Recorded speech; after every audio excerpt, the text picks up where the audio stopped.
Hello guys, welcome back to our channel. నేను రేపు వారణాసి వెళ్తానంటే ఈరోజు ఇంటి దగ్గర నుంచి బయలుదేరాను అనమాట హైదరాబాద్కి. అక్కడే అత్తమ్మ వాళ్ళు ఉంటారు. నాకు తోడు నా తమ్ముడు అనమాట. మేము మధ్యాహ్నం ట్రైన్ ఎక్కితే మేము వెళ్ళేసరికి ఈవినింగ్ అయిపోయింది.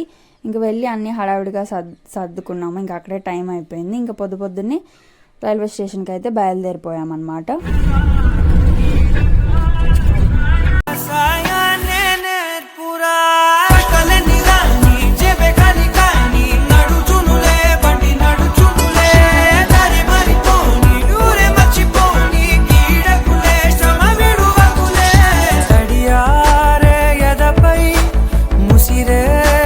మామయ్య మమ్మల్ని మెట్రో వరకు వదిలిపెట్టారు. అక్కడ నుంచి నన్ను దీరుని ట్రైన్ ఎక్కించడానికి నా తమ్ముడు ఇంకా దీరు వాళ్ళ తమ్ముడు అయితే మాతో పాటు వచ్చారనమాట. మా దగ్గర లగేజ్ చాలా ఎక్కువ ఉంది కొంచెం.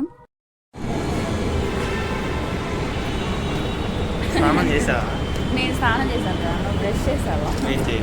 అందరి ముందు పరిగిపోయిందిగా, ఇంకెలా తలెత్తుకుంటాం. ఎర్లీ మార్నింగ్ అవ్వడం వల్ల కొంచెం బాగా రష్గా ఉందన్నమాట. ఇంకా ఫైనల్లీ మేమైతే స్టేషన్ దగ్గరికి వెళ్ళిపోయాము. మేము పొద్దున్న మాకు టిఫిన్ చేసే టైం లేదు. ఇంకా తమ్ముడు వాళ్ళని తీసుకున్నామంటే తీసుకొచ్చారు. ఇంకొంచెం ట్రైన్లో తినేసామన్నమాట. ఇంక మా జర్నీ అయితే స్టార్ట్ అయింది. ఈరోజు మొత్తం నైట్, ఇంకా రేపు మధ్యాహ్నానికి దిగుతాం అనమాట మేము ట్రైన్.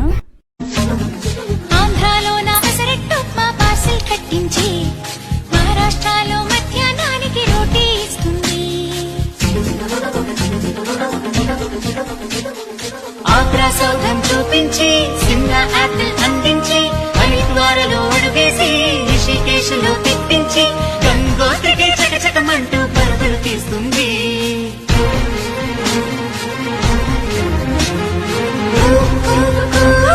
మా కోసం మధ్యాహ్నం ఇంకా సాయంత్రం తినడానికి పులిహోర ప్యాక్ చేశారనమాట. అదే తిన్నాము. మా పక్కన ఒక తెలుగు అంకుల్ ఉన్నారు, తను మాతో బాగానే మాట్లాడారు. ఇంకా నైట్ పడుకున్నాం అనమాట. ఇంకా రేపు మధ్యాహ్నం 2కి దిగుతాం మేము ట్రైన్. మేమైతే వారణాసిలో దిగలేదు, వారణాసి కంటే కొంచెం ముందు దిగాము. ఇక్కడ నుంచి హాస్టల్కి తొందరగా వెళ్తామంట. ఇక్కడ నుంచి ఒక హాఫ్ అన్ అవర్ జర్నీ. ఇప్పుడు మా దగ్గర ఉన్న పెద్ద టాస్క్ ఏంటంటే ఇటు సైడ్ దిగాము మేము, ఇటు నుంచి అటు లగేజ్ షిఫ్ట్ చేయడం అనమాట. లగేజ్ ఎక్కువ ఉందని చెప్పాను కదా. తినేమో తిరు వాళ్ళ కాలేజే ట్రైన్లో కనిపించింది మాకు. ఎలా అయితే నేను లగేజ్ యువతలకి షిఫ్ట్ చేసిన తర్వాత ఫైనల్లీ ఇటు వచ్చేసాము. తర్వాత ఒక ఆటో మాట్లాడుకొని వెళ్ళిపోయామన్నమాట. రూమ్ ఫ్రెష్ అయ్యి తినడానికి క్యాంటీన్కి వెళ్ళాం. క్యాంటీన్లో తినేసిన తర్వాత దీరు ఇంటికి వచ్చే ముందు అంటే 2 months బ్యాక్ సైకిల్ ఇక్కడ పార్క్ చేసి పెట్టిందంట. దానికి కీ కూడా వేయలేదు, దాన్ని వెతుక్కోవడానికని వెళ్ళాము. కొంచెం వెతకగానే దొరికేసింది అనమాట. ఈ సైకిల్స్ అన్ని ఎందుకంటే వీళ్ళందరూ కాలేజీకి సైకిల్లోనే వెళ్తారనమాట. నడుచుకుంటూ వెళ్ళడం కొంచెం కష్టం, దూరం అనమాట. అందుకని చెప్పి సైకిల్తో వెళ్తారు అందరూ. ఇంక ఈవినింగ్ మేము బయటికి వెళ్ళాము. బయటకంటే పక్కనే ఉన్న షాప్కి రూమ్లో కావాల్సినవి కొనుక్కుందామని చెప్పి వెళ్ళామన్నమాట. ఇక్కడ అన్నీ ఉన్నాయి. బుక్ షాప్ ఉంది, మనకు కావాల్సినవన్నీ ఇక్కడే తీసుకోవచ్చు. మెడికల్ షాప్ కూడా ఇక్కడే ఉంది. ఇంకా మాకు కావాల్సినవి తీసుకొని రూమ్లో పెట్టేసి ఇంకా తినడానికి కిందకు వచ్చామన్నమాట. ఇంకా నేను అది ఎగ్ అనుకొని వేసుకున్నాను, కానీ అది ఎగ్ అయితే కాదు, అది పొటాటో అనమాట. ఇక్కడ పొటాటోస్ బాగుంటాయంట. సో ఇంకా మార్నింగ్, ఆఫ్టర్నూన్, ఈవినింగ్ పొటాటో అయితే మ్యాండేటరీగా ఉండిద్ది. తర్వాత ఇంకా రూమ్కి వెళ్ళిపోయి ఇంకా క్లీనింగ్ స్టార్ట్ చేసామన్నమాట. ఇంకా ఇది బిఫోర్ ఆఫ్టర్ ఎలా ఉందని మీకు చూపిస్తాను. నేను అక్కడున్న 10 days ఏం ఫుడ్ తిన్నానని చెప్పేసి ఒక లుక్ వేసేయండి. క్యాంటీన్లో, ఇంకా మెస్లో, ఇంకా మేము బయటికి కూడా వెళ్ళాము అప్పుడు.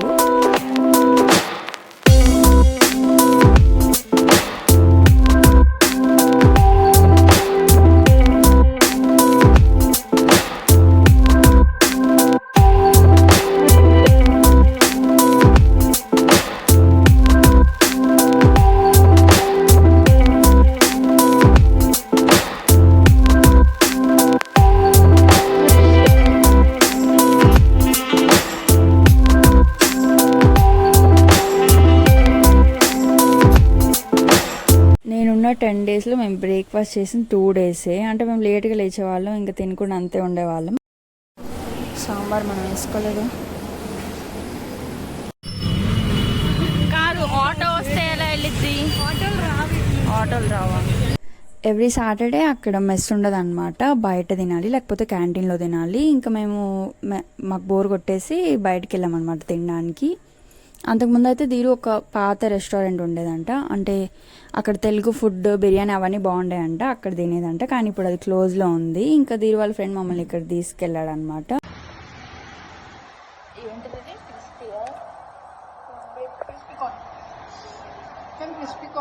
తినేసి ఇంకైతే రూమ్కి వెళ్ళిపోయాము. తర్వాత ఇంక ఇవన్నీ సర్దుకోవడం స్టార్ట్ చేసాము. అవన్నీ ఒకటే దాంట్లో పెడితే చిక్కుపడిపోతున్నాయని చెప్పి ధీరు రూమ్లో కావాల్సినవి కొన్ని ఆర్డర్ పెట్టుకుందనమాట. అవన్నీ ఓపెన్ చేసేటప్పుడు నేను వీడియోస్ తీసాను, మీరు కూడా చూసేయండి.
అన్నీ సర్దుకున్న తర్వాత రూమ్ అలా ఉందన్నమాట.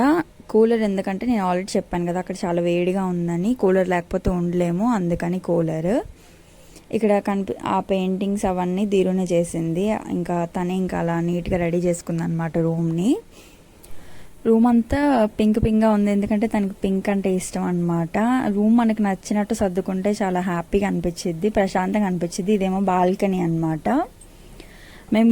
నేను అక్కడ ఉన్నప్పుడు గుంటూరులో, హైదరాబాద్లో మొత్తం ఫుల్ వర్షాలు. అక్కడ మాత్రం ఒక్కరోజు వర్షం పడింది, అది కూడా 5 నిమిషాలు. కానీ దానికి మాత్రం ఎంత హడావిడి చేసిందో చూడండి.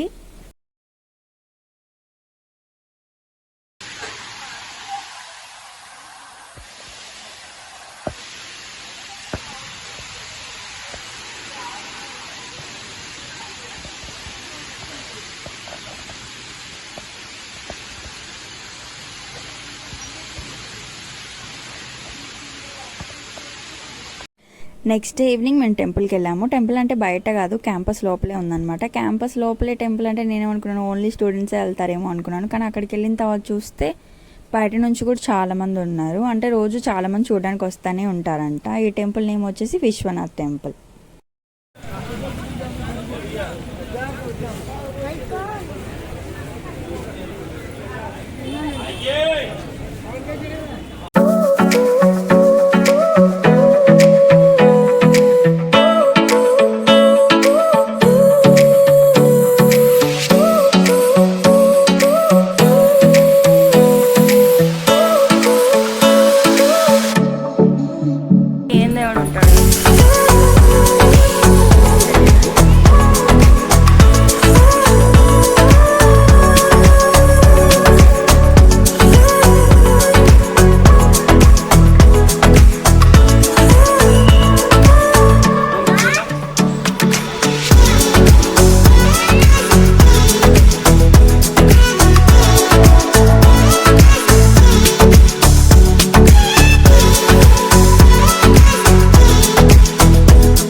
లోపల చాలా ఎక్కువ మంది ఉన్నారు. దేవుడి దగ్గరికి వెళ్ళడానికి కూడా చాలా పెద్ద లైన్ ఉంది. ఒకవేళ లైన్లో నుంచొని అక్కడికి వెళ్ళినా కానీ వీడియో రికార్డ్ చేయనిస్తారో లేదో తెలీదు. ఇంకెందుకు, మాకు కూడా బయట పని ఉందని చెప్పేసి వెంటనే బయటకు వచ్చేసాము.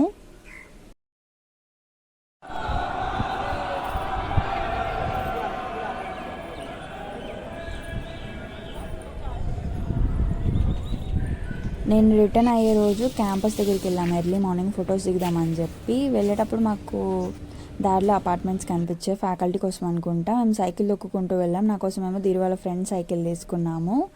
ఇంకా మాకు ఒక టెంపుల్ కూడా కనిపించింది. ఫ్రెష్ అవ్వలేదని చెప్పి లోపలికి వెళ్ళలేదు. ఆ రోజు మాకు అన్నీ స్టంట్లే. నాకు మధ్యాహ్నం ట్రైన్ అయితే రెడీ అయ్యి బయటకు వచ్చిన తర్వాత తెలిసింది అది ఈవినింగ్కి డిలే అయిందని చెప్పి. ఏదో స్పెషల్ ట్రైన్ అంట. సరే అని మళ్ళీ వెనక్కి వెళ్ళిపోయాము. తర్వాత ఈవినింగ్ ఒక 1 అవర్ ముందే బయలుదేరాం. అక్కడికి జర్నీ 1 అవర్ పట్టిందంట వెళ్ళడానికి స్టేషన్ దగ్గరికి. బయటకు వచ్చి చూస్తే ఇంత ట్రాఫిక్ ఉంది. ఈ ట్రాఫిక్ వల్ల మాకు ఒక హాఫ్ అన్ అవర్ లేట్ అయిపోయింది. కానీ ట్రైన్ డిలే వల్ల అయితే టైంకి వెళ్ళిపోయాం. Hope you guys like this video. Please do subscribe. Bye guys.